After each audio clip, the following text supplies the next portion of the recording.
اس کی مثال اگر اور زیادہ آسانی سے سمجھنا چاہیں تو امام مسجد، اس کی مثال سے بھی ہم اس کو سمجھ سکتے ہیں۔ امام مسجد کی تنخواہ کتنی ہے؟ شہروں میں تو زیادہ ہے نا، گاؤں کی سطح پر کتنی ہے؟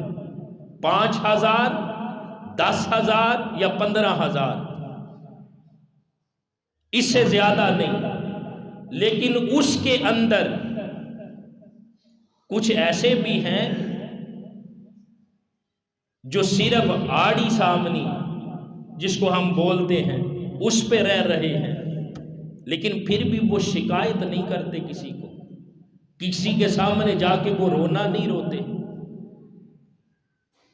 10,000، 15,000 اس دور میں آپ ذرا تصور کریں، اگر ہم اپنے گھروں کو دیکھیں تو کیا گزارا ہو سکتا ہے؟ بڑی مشکل سے ہوتا ہے۔ اور دوسری طرف چودھری صاحب، چیئرمین صاحب، بڑے وڈیرے مالدار لوگ، ان کے اپنے بیٹے کی تنخواہ اگر 1,00,000 روپیہ ہونا تو کہتے پھر بھی کم ہے۔ کسی کا بیٹا ڈاکٹر ہے نا، 1,00,000 روپیہ لیتا، وہ کہتے یہ بھی کم ہے، 2,00,000 ہونا چاہیے۔ باہر ہے مہینے کا 2-3 لاکھ روپیہ کماتا ہے، پھر بھی آپ ان کو دیکھ لیں، دوسروں کے سامنے آپ کو رونے روتے ہوئے نظر آئیں گے۔ اور دوسری طرف امام، اس کی تنخواہ 10 یا 15,000، اس سے زیادہ نہیں، لیکن اس نے کبھی کسی کے سامنے رونا نہیں رویا۔ کیوں؟ اس چیز کو ہم نے سمجھنا ہے کہ جب بھی رب سے مانگے، اس سے برکت مانگے، اگر کثرت مانگیں گے، مال کثرت سے ملے گا، لاکھوں میں ملے گا، لیکن آپ کی ساری ضرورتوں کو وہ مال پورا نہیں کر سکے گا۔ اور جب رب سے مال مانگے، اس میں برکت مانگیں گے، مال تو تھوڑا ہوگا لیکن وہ آپ کی ساری ضرورتوں کو پورا کرنے والا ہوگا۔ اور امام کی زندگی میں، امام کے مال کے اندر کس قدر برکت ہے۔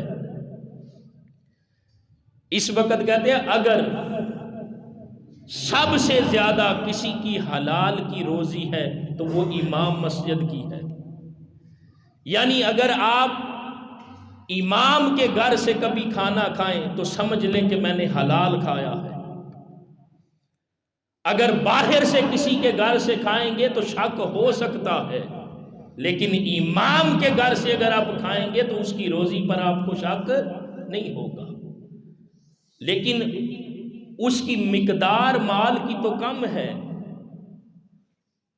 مقدار مال کی کم ہے، اس کی تنخواہ 10 سے 15,000 ہے، لیکن وہ پریشان نہیں ہوتا، کسی کے سامنے رونا نہیں روتا۔ کیوں؟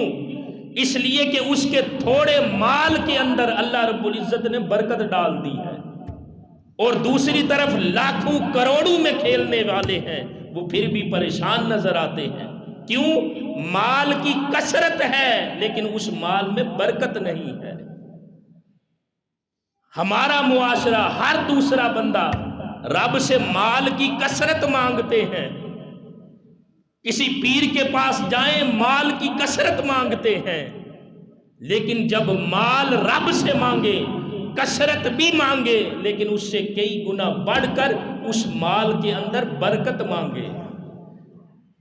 اگر صرف کثرت ہوئی، مال کثیر ہوگا لیکن ضرورتیں پوری نہیں ہوں گی، پریشان رہیں گے۔ اگر رب سے برکت مانگ لیں، مال کی مقدار تو تھوڑی ہوگی لیکن وہ مال آپ کی ساری ضرورتوں کو پورا کر دے گا۔